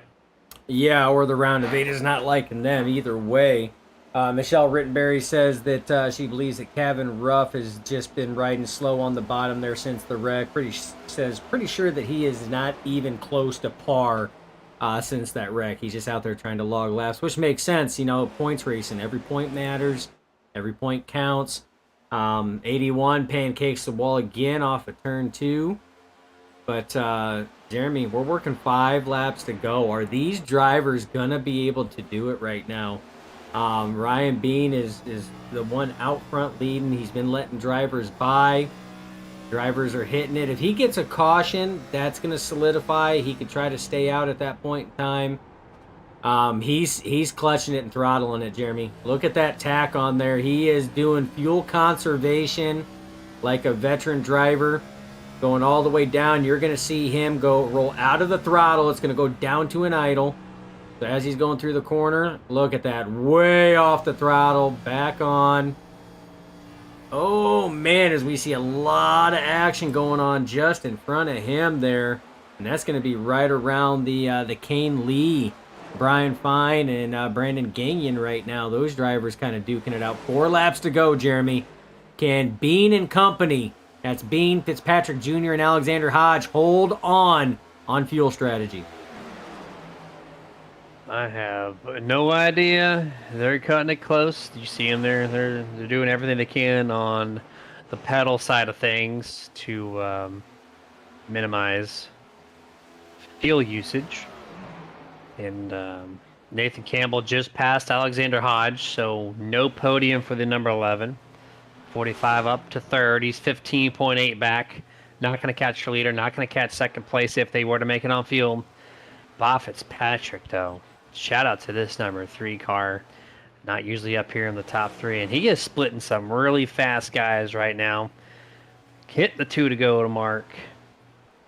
Oh, in 28. Nope. Okay, never mind. He's letting somebody by. I thought he was calling field out, but now he's just letting the 94 by. No problem. And Dustin, 1.3 miles to go for the 28. 1 lap to go, presented by Elevated Esports Racing. Down to this, down to fuel. 28, no speed tonight.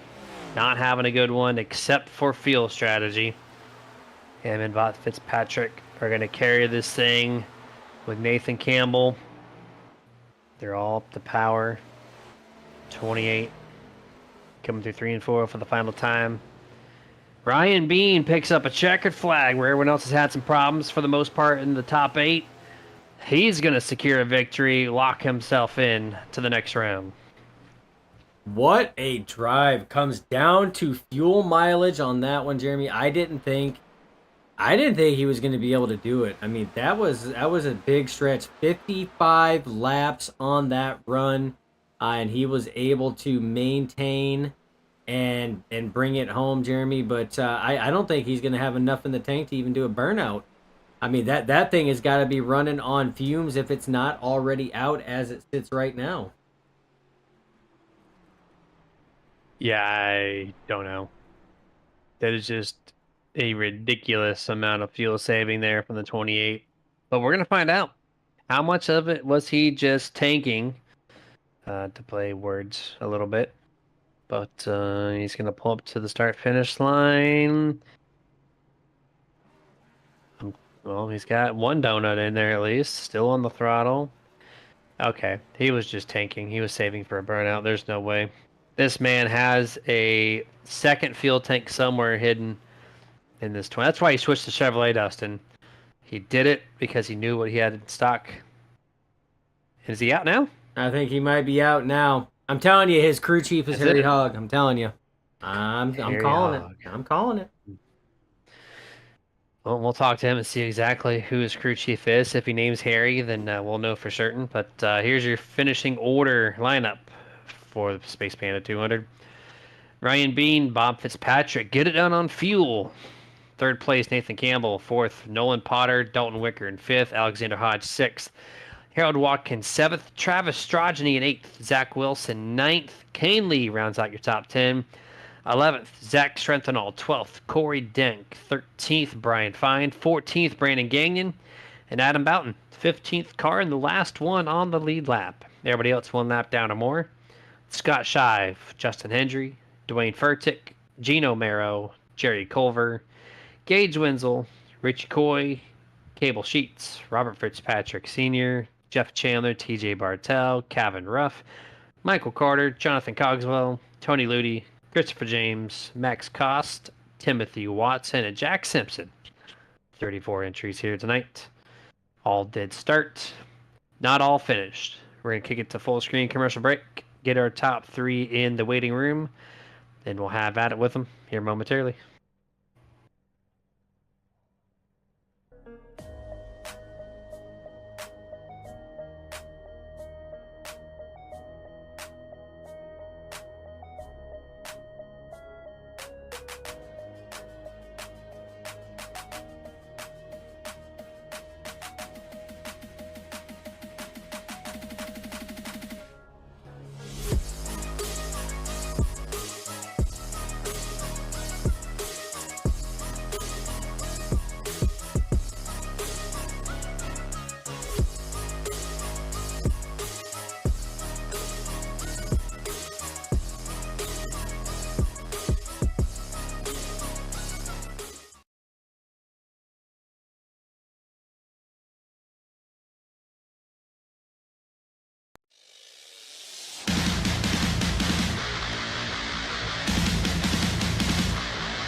And welcome back to Nerd TV's post-race coverage presented by Martin Sports. And we got our top 3 gathered up, and going to bring in third place, 45 driver, the good boy Toyota Camry, Nathan Campbell. Congrats on P3, man. Yes, sir. Thank you, guys. Yeah, man. Talked to one of our team drivers earlier the race, and TJ Bartell said 45 to 50 laps. Looks like you were the first one to break down pit road early. Did you think that you guys could extend it? I mean, when I say you guys, I mean Ryan Bean. Do you think you could have matched Ryan's fuel mileage there? 'Cause that's kind of crazy. Well, he came in for damage on lap 91, so in turn, the damage ended up kind of helping him. I think kind of Bob was in that same boat, but they pit on lap 91. I had pit on lap 78, so I had to pit. I didn't think that they could make it from there. I should have known better, I guess, but I knew it was going to be super, super close. So I elected to stay out, keep track position, and then as soon as I started hearing mentions and murmurs of people being good on fuel, that's exactly when I pit early. I wanted to give myself enough laps to try to run them down, and I almost did. Almost made up about a lap and a half on them. If I would have taken 2, I might have been closer. I'm just not sure if the drop off taking 4 to 2 would have been too great. Probably would have ended up in about the same spot anyway. So all in all, I wish I would have pit on lap 91. But other than that, I was pretty happy with the race. It was fun driving through the field and passing everybody, and had a few runs of lap cars, so that was quite interesting. And kind of the usual out there. Just kept my nose clean, kept track position, and ended up with a pretty good finish thanks to that early pit stop call there. Strong comment to say you passed everyone around the track and then say just a casual race. So there's that. But hey, I man, didn't mean it like that, but I know, I got you, got you. It was just I put one and one together yeah. there. um, but the point situation, though, you can take third place as a victory. Half the over half the top eight involved some type of wreck. I think three did not even finish. So you're basically kind of setting pretty good to get to the next round. So what do you do the next week or two to kind of lock in your chance to the next round? Well, next week I'm actually gonna miss. I think we're going to Motegi, so I gotta work. So I'm gonna miss that one. But I don't know. Did you say I'm third in points? Because on our standings. Well, third in the race, but first in the Oh, points. my bad. Yeah. No. Yep. I'm taking a week off. That's my strategy. All not, right, clear cut. not. He's got no work to Not do on on Bold the race strategy track. there, Cotton. I gotta go to work, unfortunately. So missed that one, but I should be able to make the rest of the rounds. I got it's kind of conflicting, you see, because me and Harold are in a golf league, so I have to travel for work. So it's either I miss race league or I miss golf. But next week in golf, we're going to be in our championship round. So hopefully we can win a golf championship and sacrifice Tuesday night. But not ideal, but that's kind of where I'm at. No pressure, Harold. Not one pressure Yeah. to be had. Yeah. But all right, man. Well, hopefully don't work too hard next Tuesday. Sucks we won't appreciate see you, but life comes before video games at the end of the day, and Yep. Unfortunately. yes, sir. All right. But floor is yours. Final thoughts, of course, before we let you go. Yeah, got to thank the team for the communication. It was a fun night in the stealth chat. Harold for the paints as usual. Obviously, drink Good Boy vodka. John Daly's awesome. But that's all I got, guys. Oh, if you need any parts, hit me up. Side by side ATV parts, superatv.com. There you go. All right, man. We'll see you in 2 weeks. Good luck next week and whatever they're having you do to spoil your Tuesday evening. But have a good Yeah. rest of your night. I'll be in the Upper Peninsula visiting All right, motorsports dealerships. So absolute blast. All right. Well, 10-4. Have fun. Yep. Thanks, guys. See you later. You're welcome. That was 45. Nathan Campbell, someone very familiar with this podium stuff. Not very familiar, however. The number 3, Bob Fitzpatrick, the original Wild Hog. Man, what's going on? How's it going? It's going good on my end.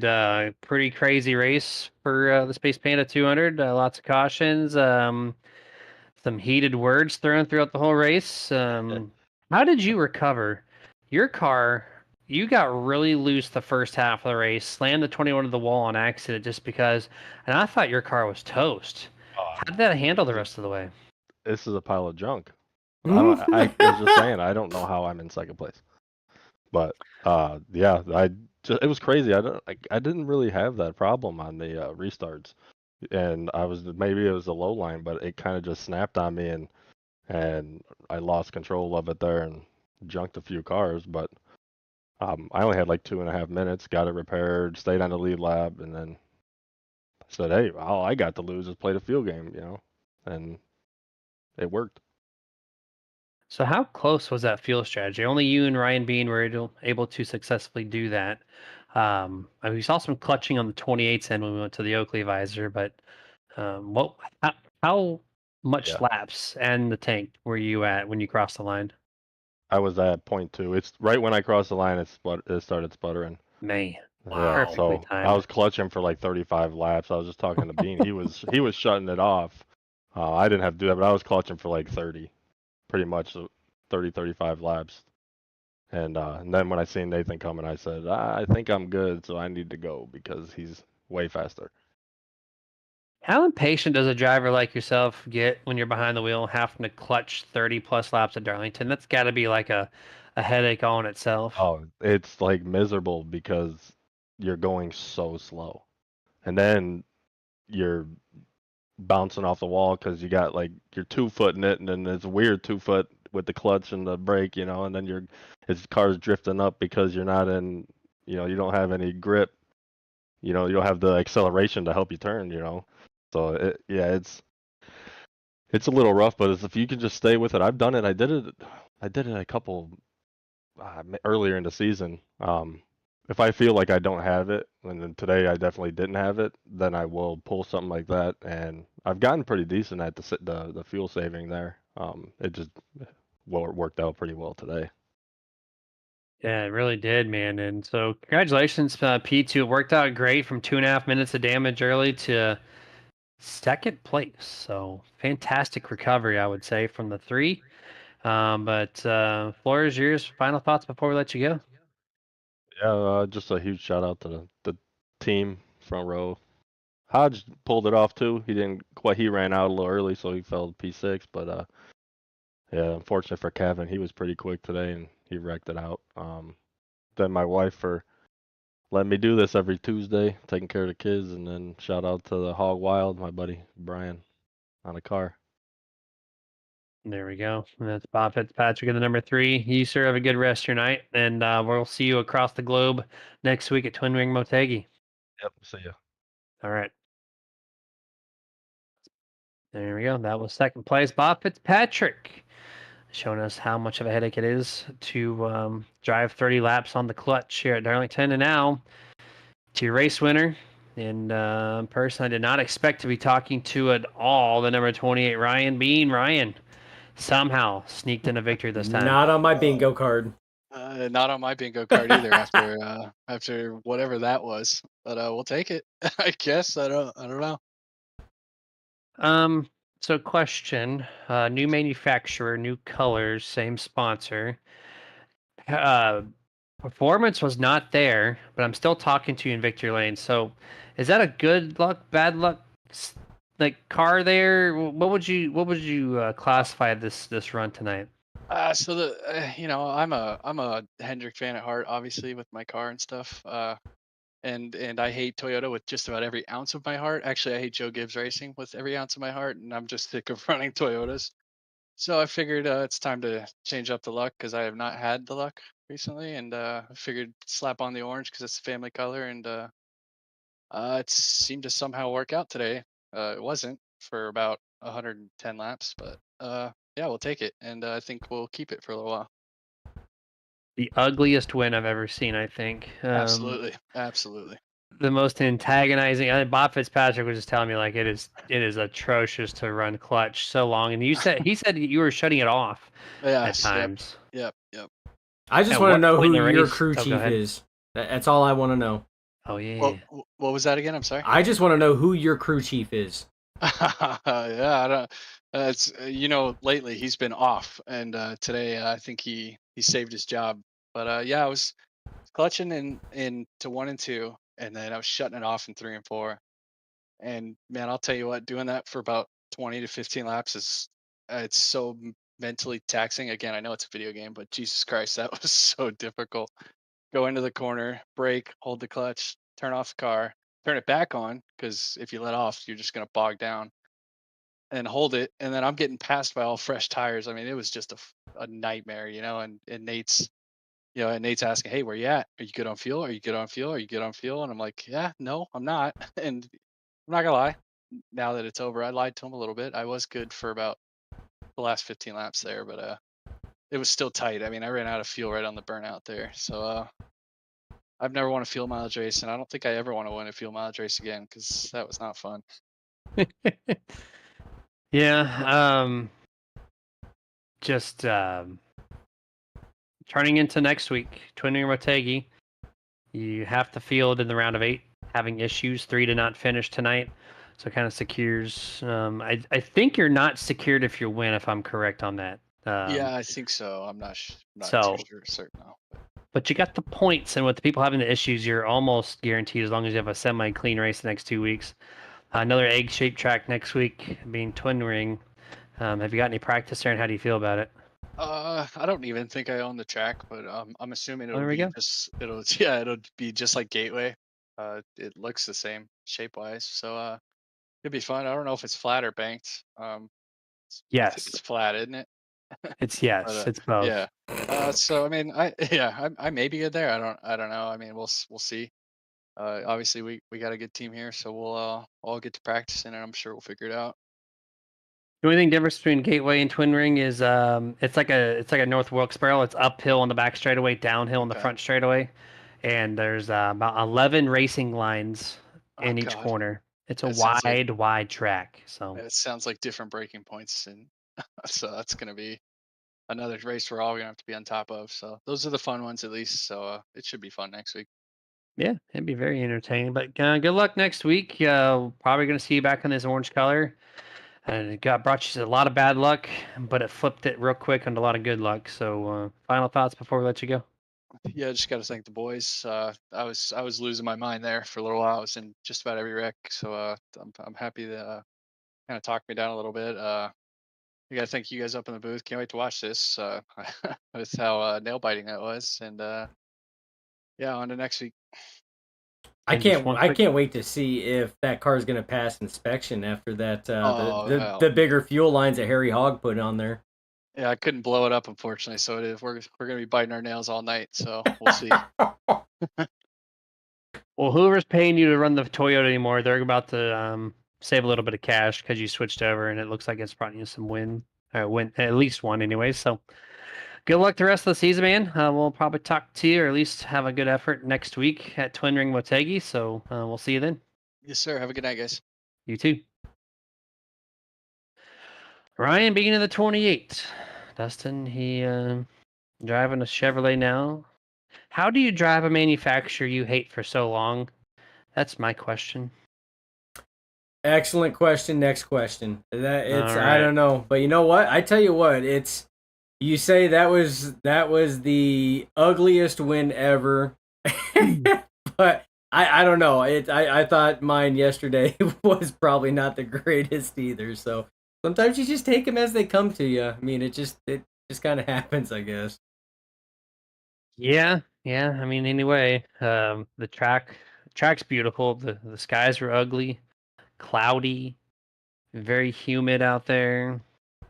Winning it on a just grueling last 20 to 30 laps. I can't imagine doing that. I mean, hats off to Ryan Bean, Fitzpatrick Jr., Alexander Hodge. I mean, to sit here and have to shut it off or even, and clutch it or just clutch it for 20 plus laps is, oh my golly, man. You want to talk about dedication and, the mental anguish these drivers go through. I mean, even for a video game like this here, that's astonishing, man. So hats off to those guys. That was probably one of the ballsiest pit strategy calls we have called in a long time, Jeremy, and it worked out for him. It did. He said it was his first one, and hopefully it's his last one, is what his words were. So, that being said, it is signing off time. We're going to take Scott Martin's voice and overlay it on some sponsor call-outs and have him take it from here. But, Dustin, we'll do it again this coming Sunday from the Global Sim Racing Truck Series. And then Twin Ring Motegi next Tuesday. Stay tuned for that. That'll be a fun, interesting one. I've never broadcasted a race there, and I'm going to learn some things. So you guys stay tuned, and we'll talk to you next time. Have a good night, and get your nerd on. This presentation is brought to you in part by Martin Sports. Get the apparel, look stylish, be badass with apparel from Martin Sports. martinsports.gg. iRacing iFlag. Must-have flag marshaling system for any aspiring sim racer. Get yours today at iracingiflag.com. Boomer button boxes. Total sim control at your fingertips. boomerbuttonboxes.com. If you race hard, then you need to rock hard. And no station gets you harder than iRock935.com. If you're a collector and that's your game, then Dusty Pete's, that's the name. DustyPete's.com. TW.